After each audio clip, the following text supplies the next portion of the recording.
முட்டையை போடுமா? ஆ 3 ஆப்பாயை போடுமா? 3 4 ஆப்பாய்க்கு ஒரு ஆம்லேட் போடுமா? அதே உங்களுக்கு ஆம்லேட் வேணுமா? ஓகே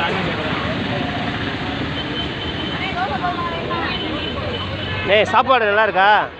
சாப்பாடு நல்லா இருக்கு. சரி சரி நல்லா இருக்காப்பா?